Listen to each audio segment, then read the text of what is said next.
right. Hello, folks. I see that we're live. I can see us, and I think I can hear us, so we should be good to go. All right. Stefan, do a quick audio check for me. Just make sure. Hey, Sam. Yeah, okay, perfect. All right, folks. Welcome to CodeItLive. Good morning if you're joining us from stateside. Good afternoon, good evening for any other part of the world. I know Stefan is actually in Europe, so good afternoon, sir. Hello there. All right, so folks, my name is Sam Basu. As you know, by joining our streams, maybe throughout the week, we get busy. We have a schedule. We do CMSs on Monday. We do Unity on Tuesday. Wednesdays are busy with React and some UI. Thursdays I do Xamarin and XAML. And Fridays, it's Friday, right? So we get to just stretch our legs and relax a little bit, not code. I'm not coding anymore today. And the lights and the green screens are a little off. Well, I still have the green screen. This is not my house, Stefan. It doesn't look. Isn't it? No, it doesn't look nearly as good. It's like I was planning to give you a visit. Yeah, it's a messy office. But today is Friday, so we get to do the things that we have been missing the most, especially living through a global pandemic. And that's sitting down with a friend, having a cup of coffee or a drink, and just chatting about life and technology and all the things that we care about. So that's why we're here today. I'm excited. My name is Sam Basu. I'm a dev advocate at Progress Software. And with me today, I have my very, very good friend, Stefan Stefanov. So, Stefan, introduce yourself, please. Hello, everyone. My name is Stefan Stefanov. I'm working as a I'm overseeing product management and product marketing at Progress for the developer tools that we're doing.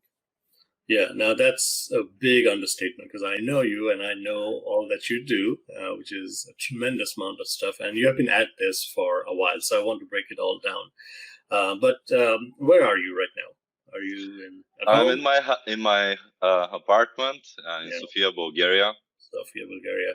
And folks, you will know us if you had joined us for past streams, like our engineering teams are in Sofia. It's one of my most beloved cities in Europe. I just love Sofia.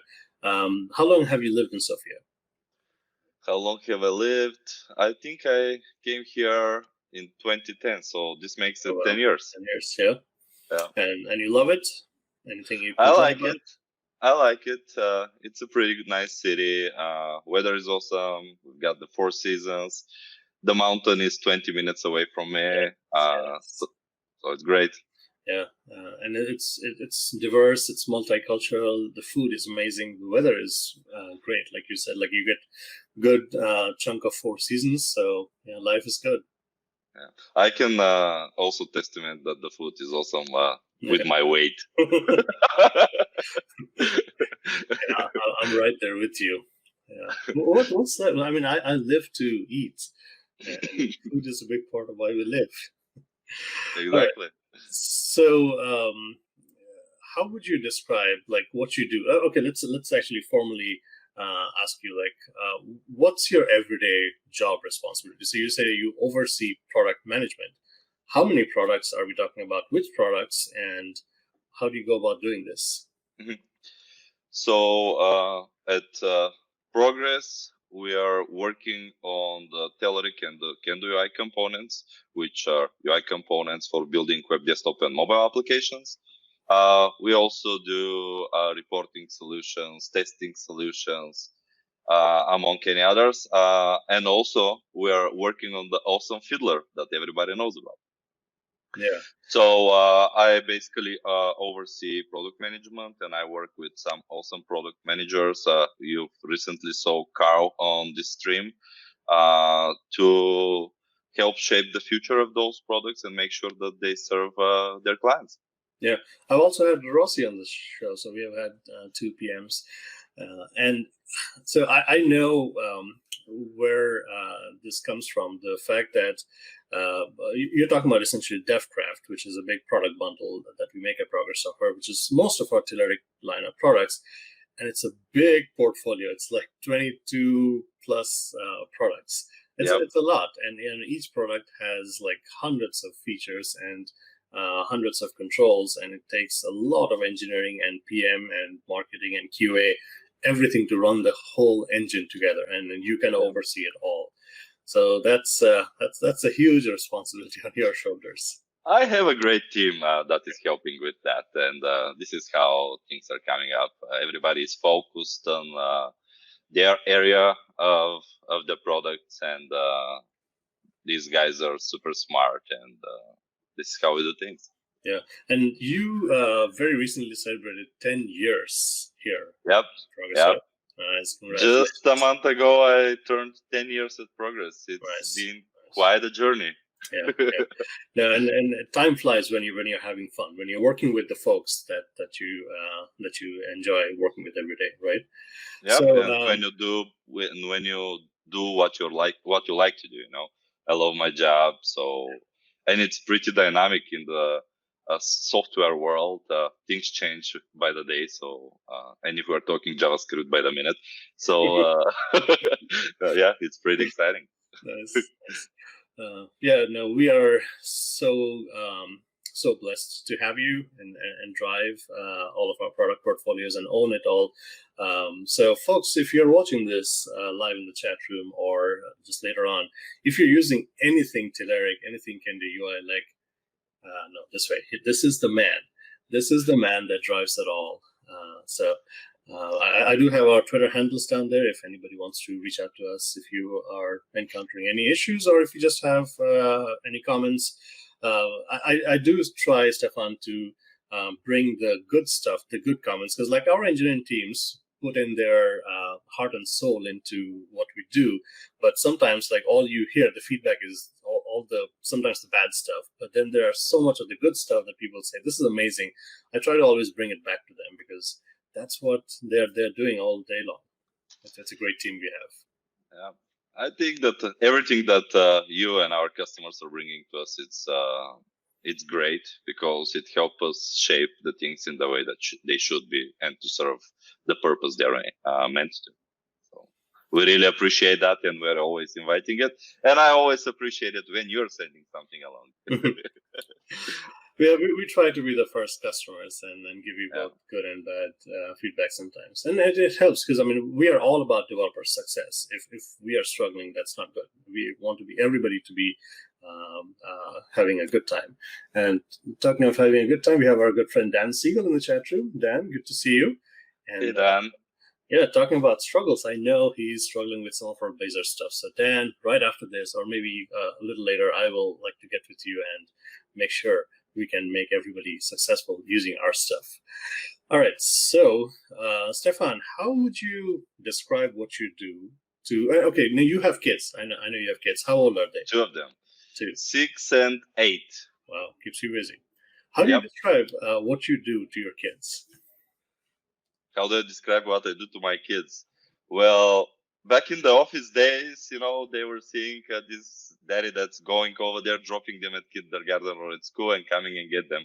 And now just a few weeks ago, my daughter went into a summer vacation from school. So she has her reading list for the summer. Yeah. And we have to read a few hours a day, right? And one day she's nervous because she cannot really go down to play. And she has to read, and she comes and says, Dad, you have such an easy job. You're sitting all day on the computer with the keyboard and talking over the microphone, and I have to read. So what I try to tell her is that part of my job is to work with people, and what we are doing is to create all the things that people need in order for the phones to work, for the computers to work. That's a good way to kind of segue into what you do. Like, I make your phone and your computer and your video games work, right? But I mean, that's such an important aspect of what you mentioned. Like, when people look at the software industry, folks who are outside, like, they think that we just like bang out code all day, but a lot of it is just working with people. We have to enjoy the folks we work with, and that's how we make the sausage. Like, it's a big, we are all clogs in a big wheel, and we all function together to make the products we love to make. Absolutely. Cool. So I have known you for a good part of those 10 years that you have been here, but how did you get started? Like, did you always have computer science and this type of IT industry in mind? How do you get started here? Actually, I didn't have a computer science. I took those a little bit later. I from early on, when there was a time with the modems and not everybody had computer at home, we had these computer clubs here in Bulgaria. Basically, that's a place with a lot of computers in it, and you go and play Diablo or Counter Strike or whatever this kind of games. Need for Speed. They So used to be called internet cafes in India. internet cafes, yeah. So I was probably 12 when I landed in one of those, and I got friends with the owners there. So I started helping them out, and he started teaching me how to reinstall Windows 95, play with all the drivers, just tear down a computer to its basic elements, flashing BIOSes, and so on and so forth. So I guess this is where my love started. And then over time, I just continued playing with computers. I started to go a little bit of programming, did a little bit of Java, then I went into the .NET world. And yeah, then I landed at Telerik back then. Yeah. That's quite a story. Yeah. So, given what you do, like it's a big portfolio of products, and you likely work with hundreds of people, what's the most exciting part of your job, your everyday job, and what are some of the challenges?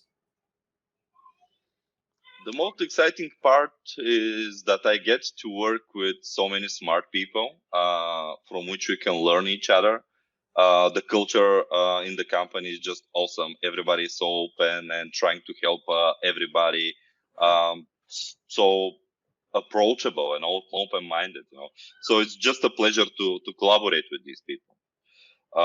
It's also exciting when we go to events with you guys and to meet with developers and to talk with them to what are they doing, to hear about the gazillion scenarios and types of applications that people are building. So that's pretty awesome. And most of all, I probably enjoy the fact that we're creating some sort of a value. We create value. We help define the standards how applications are being built. We help developers build outstanding applications and so on. Yeah.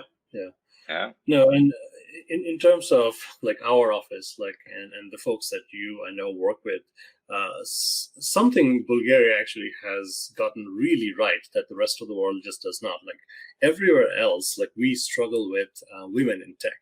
We struggle with diversity and a culture that is inclusive to everybody. I have never seen that problem. I mean, Bulgaria has. I mean, our teams possibly have like if not 50, like close to 50% women in our teams, and it's amazing.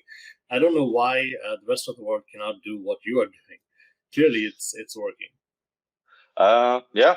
We definitely have quite a good chunk of women in technology. You already mentioned Rossi, with whom you've spoken. She's my partner in crime. I love working with her. She's amazing, and she's dealing with this organization here that's trying to help bring even more women in the tech world.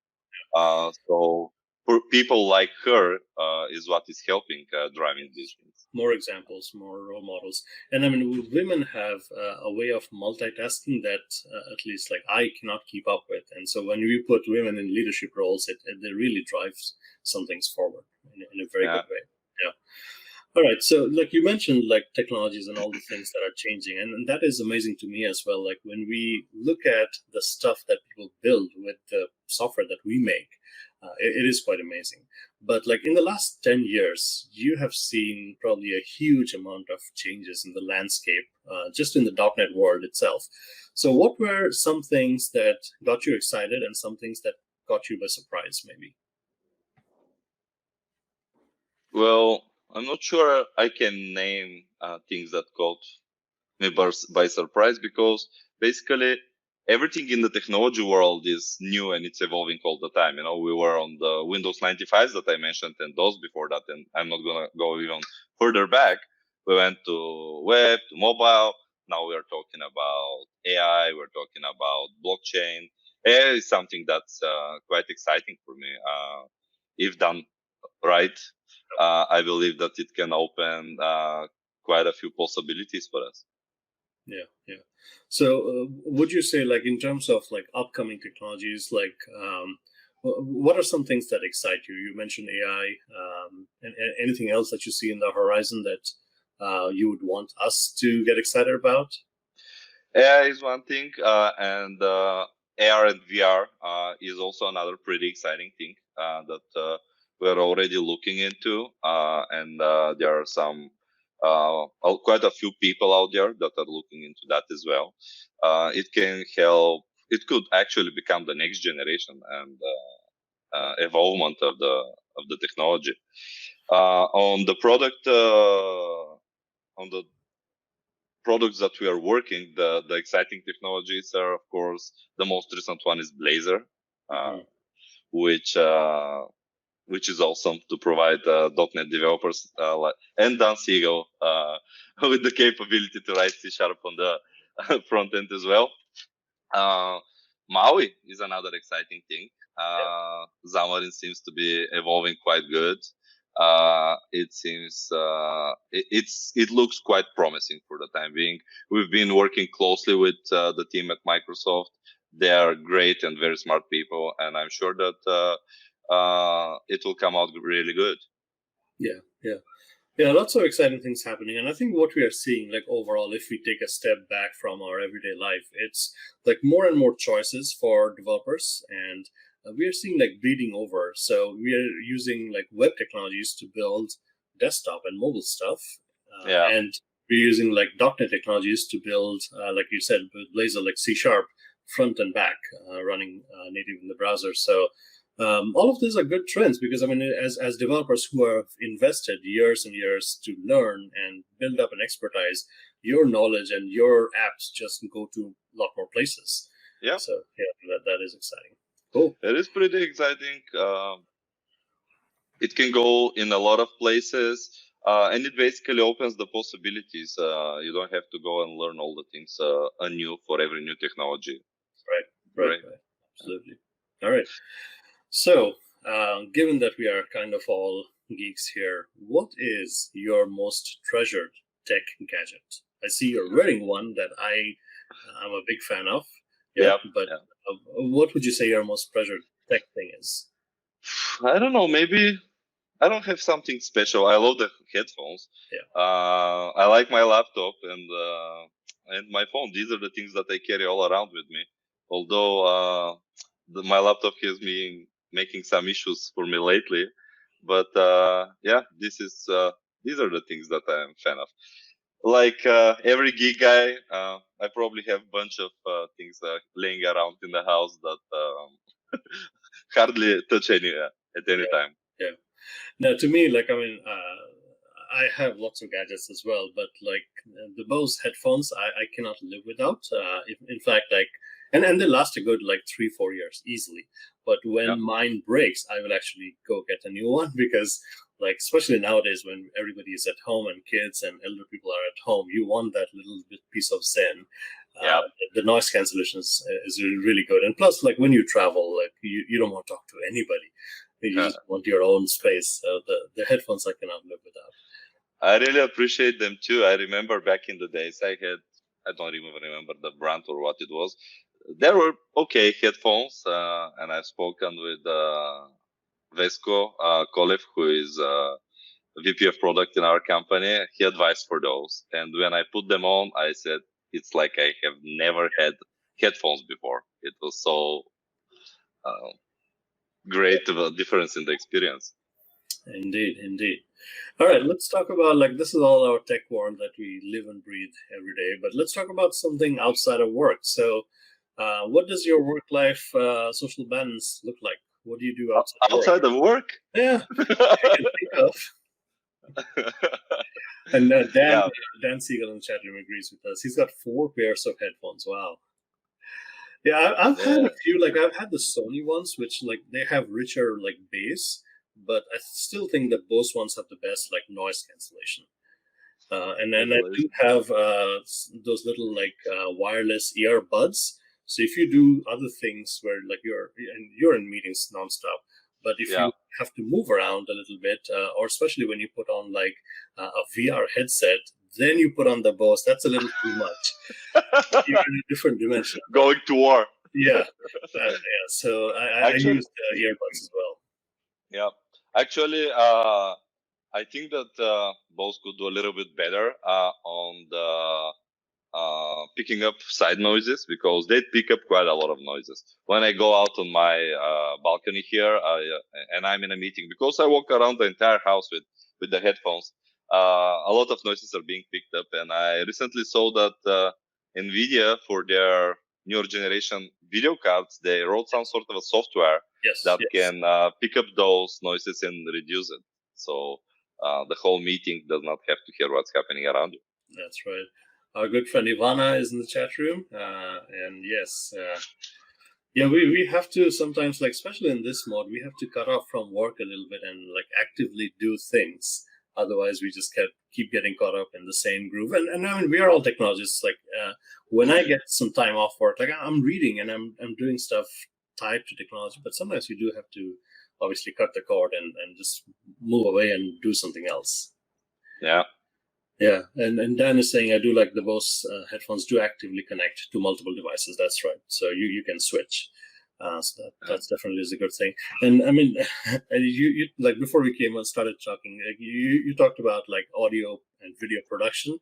This is a whole other form of art, and you talked about some of the GTX and the RTX GPUs that's been produced, and there's a lot of AI in this, and you can get like a huge audio mixer board. You can get a foam filter for your microphone. I'm actually getting acoustic foam because when I'm at my desk, I'm actually facing a wall, and there's a big wall on the side of it as well. So same here. So what happens is the sound waves bounce and they come back to your microphone, which is not good. So like this weekend, I'm installing acoustic foam, which is just like foam wedges about this big. They absorb the sound, so it is quite an art. And then you have the software filters, like you want sounds of a certain frequency range, like you provide a gate, and that's the only thing that gets in. So yeah, it's fun, kind of tweaking audio to the lowest detail that you want. You definitely need that. You're all the time live streaming, so such a environment is professionally needed for you. But I'm a simple guy. I need something to put on, press a button, and make it work. The only thing I like here is a mute button. So yeah, I don't know if I want to call ourselves a professional. We're just like struggling through every step of the way and learning. But that's the nature of the game. Output is what's important. The output is what's important. I think like COVID, for all that it's done, like it's a great equalizer. So I think like if you look at all of the in the US, we have lots of late night shows, and these are folks who have expert video production teams, and they record in a big studio with live audience, and all of those folks have been driven back into their homes. And essentially, you are seeing content from them, which is not too much better than what we are producing. So it's good that everybody is starting to think as a producer and caring about the audience experience. Yeah. All right. So, let's talk about stuff outside, whatever outside little time that you have away from work. What do you do? No, I'm just kidding. I have pretty good life balance. I told you earlier, I enjoy working with my colleagues. Then I get to spend good time with my family, with my kids. They are in a pretty interesting age. So this is how the other half of my day looks like. And whenever we get a chance, I love to travel. I love to travel for quite a lot of time. I love reading. I read all the time, mostly business and tech literature. But that's what drives me. Okay, so in the chat room we have B. Sivanov, if I'm saying that right. Yeah. I'm being told you read a lot and you read some interesting things. What is it that you read? Oh, he's saying that there is a very interesting method for reading.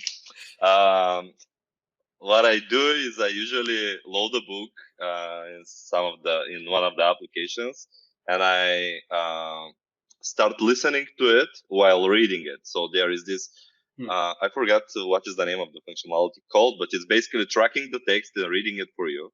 So I get to perceive it both visually and by hearing it. And this way I use two of my senses to accept the text. I can read faster like that. And usually it works better for me. I remember more. Interesting. So when you're reading, you're actively completely focused on reading, and you're trying to read as fast as you can. And you think the audio it's not necessarily to be fast. The point is that I just perceive it from my eyes and my ears. It's like you're in a lecture, but you also have everything. So I can read it and I can listen to it at the same time. Interesting. And does it know how does it know what you're reading? Is it using your voice or is it tracking something? No. It basically marks a paragraph of text, and it goes paragraph by paragraph. And there is this text to speech. That's the functionality. It came back, and it starts reading it for you. So you can listen to it, and you can follow the lines. It finishes the paragraph, and it goes. You get to select the pitch, the volume, the speed, the voice, who is reading to you, and stuff like that. So it's quite interesting. Yeah. Actually, that's one of the reasons that I'm not upgrading my Amazon Kindle, because earlier versions of Kindle had text to speech, but newer ones actually do not, or it's super cumbersome to make it work. So that's why I cannot really upgrade it, and that's understandable. They made Audible, so they want to sell audiobooks too, and I kind of cut it through. Yeah. Hey, Ivan in the chat room. Looks like Stefan is talking about the Kindle. No, the app works on Android. Probably there is one for iOS, and it's called Moon Reader Plus. Oh, I see. Okay, so you bring up the books in Kindle and then you use that to read. I just read on my phone or my tablet. I dropped using Kindle because it no longer provides this functionality for me. Ah, I see. Okay, Moon Reader. Good to know. Yeah, and this is the thing we all have to deal with.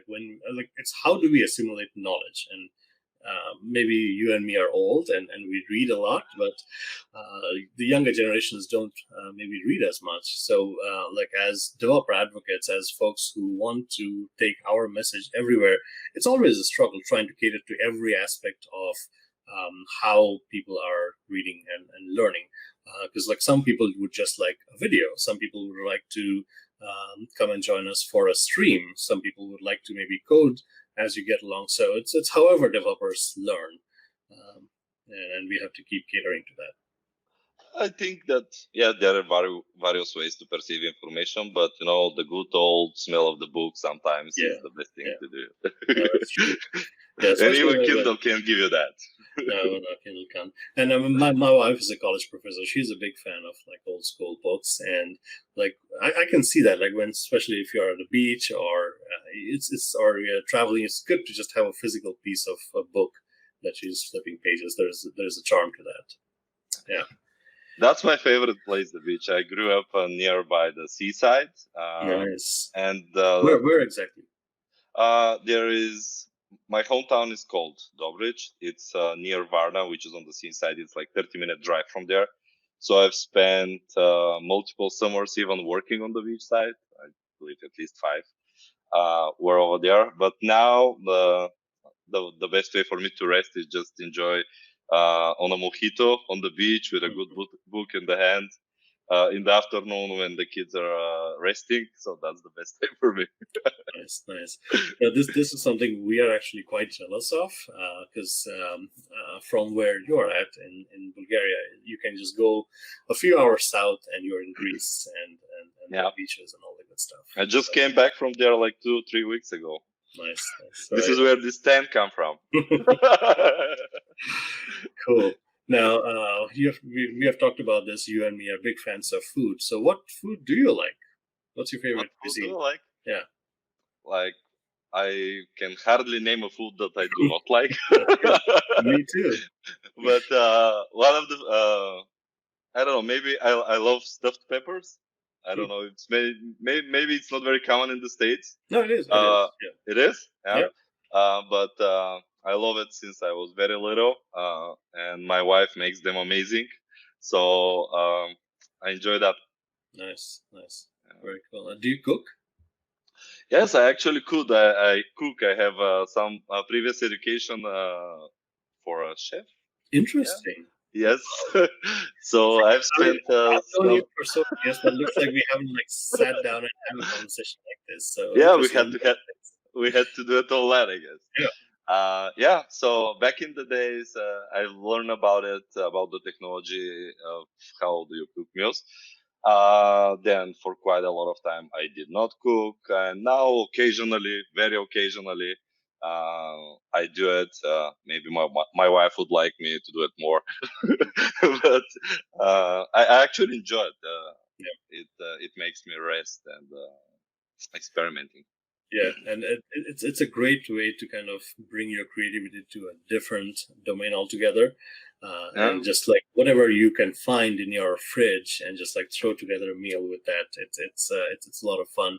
The wife and I we love cooking as well, and when this whole like lockdown and coronavirus scare started, like we were very enthused. Like we were cooking up great meals like multiple times a week, but slowly our energies are coming a little down. It's going down. It's going down. Yeah. All right. Dan is saying, remember in the US we are all mutts. The saying is give us you're poor, you're hungry, but the reality is give us your recipes, your drinks, and excuses to party with the drunken day off. Yes. Yeah. Oh, and we've been asked to hydrate.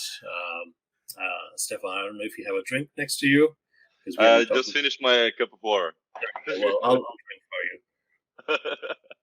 Yeah, and I was watching a documentary that Netflix actually started. Like, U.S. is an assimilation of so many cultures, and we are known to take foods that are very traditional, like Chinese or Indian or whatever else it is, and then making it ours, like adding a flair to it.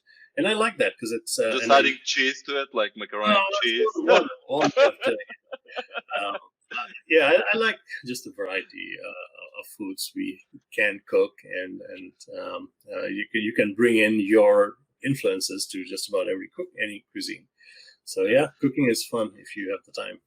I'm a fan of that as well. You know, every time I sit in a restaurant or somewhere and I see something I haven't eaten before, that's what I'll order. I gotta try it, you know. All right. So if you had 1 million levs today, and levs, by the way, folks, is the currency of Bulgaria, what would you do? I don't know. What I'll do. Put it in a savings account? No, I need to find a way to double it. I'm a fan. I'm a product manager, so I need to develop towards something. I'm actually very fond of the startup ecosystem and the culture. That's growing up pretty rapidly in Bulgaria right now. So I'll probably seek to invest in some of the ideas that are born over here. Yeah, no, that's a great idea. Stateside, and it's a little, the waters are a little muddled because I mean we have had this startup and this VC culture. Some of it is abused sometimes, but I mean that's still the hotbed of a lot of innovation. So if you are a technologist and if you want to push the boundaries, that's a great way to spend your money. Absolutely, and I would also probably buy a Tesla. I don't think you need 1 million levs to buy a Tesla, but it is very cool. I'll hold my reservation. So I will actually never buy a Tesla because I mean they're incredibly cool, but for the price that you're paying, you don't quite get the quality that you expect, like from a German-made automobile. But it's a different thing that you're paying for. You're paying for the technology, and I'm not talking about Model 3. I'm talking about Model S at least. Yeah, and Dan is talking about the Cybertruck. Like, or the Cybertruck, you know. They are. I mean, so what I'm just happy with is Elon and his team, like pushing things forward, and it's making everybody sit up.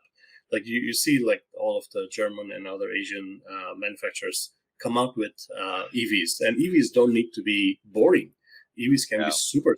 You may have seen Porsche, which is a German manufacturer, come up with a Taycan, which is an incredible sports car. It's all electric, and you should also see the Audi. Yes, I've seen it live here. It's amazing. Yeah. But Elon is something else. It's like Apple. It's like a belief, it's a whole culture that you are yeah. that you're buying into. So Fun, funny story, by the way. I believe last year I was San Francisco, so we went by the place where the factory of Tesla is. We went to the showroom and everything like that. And we tweeted at Elon, if you're around, why don't you join us for a quick cup of coffee? But he never showed up. They have a lot of things. I think they do some manufacturing, but the thing that Tesla has done, in which they are like years and years ahead of everybody else, is they probably put together the cars in different places, but I think it's in Arizona actually, they have what's called the Gigafactory, which is where they make batteries.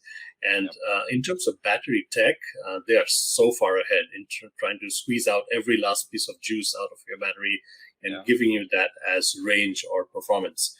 So I'm just happy that they pushed the envelope and they did what they did, because it makes it's not only Tesla what he's doing. He's trying to go to the moon. This guy is not stopping with small things, and he's successful with that. Yes. Now, if you ask a lot of folks, like especially if you deal with stock, some will take some conservative approach to some of the things that he does, but I mean that's the man. That's the charm that you get. He's conservative. It's $1,500 already. I know, but I'm just saying that he smokes weed or other things like it's yeah. But again, that's the man. I mean, you're getting that eccentric man who can drive things forward. Dan is saying Elon doesn't care about the moon. He will take NASA's money to go to the moon. He's all about Mars. Yeah. Exactly. We have one of our coworkers whose husband works at NASA. I'm not going to name, but it's interesting where, like, when you get government and all of the politics and all of the diplomacy and everything that comes together, sometimes it takes a private firm to take their money and do the stuff, which is what I think we are seeing a lot with SpaceX. So let's go to Mars. Let's put together a conference in Mars, because why not? Streaming from the moon. 2020 has been a fun year. So I don't know when we're going to get back to in-person tech events, hopefully soon. The good news is, there are lots of efforts already in place to build vaccines, to make vaccines, and hopefully that comes together quickly and we can get back to whatever is our changed form of normalcy. Yeah. And then we don't have to go to the Mars anymore. No, that's still going to be a goal.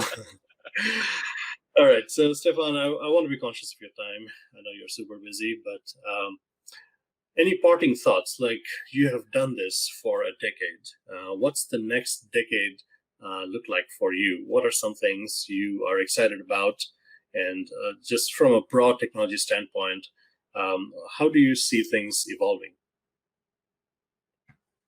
I think we talked about some of the things already, but Elon was the last topic.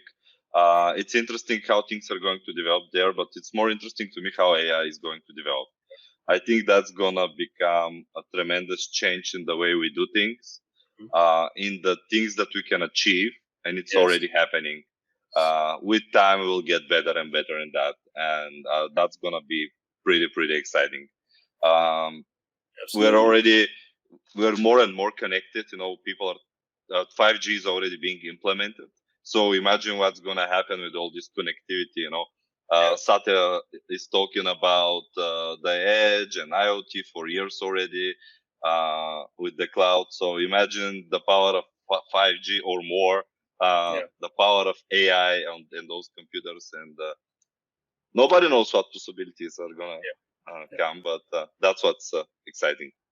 And as long as you're excited and we are passionate about technology and the work we do, there have been two great things you mentioned, and AI can be amazing. I heard somebody say, like, what is AI today is essentially just technology tomorrow. We just learn to do things better.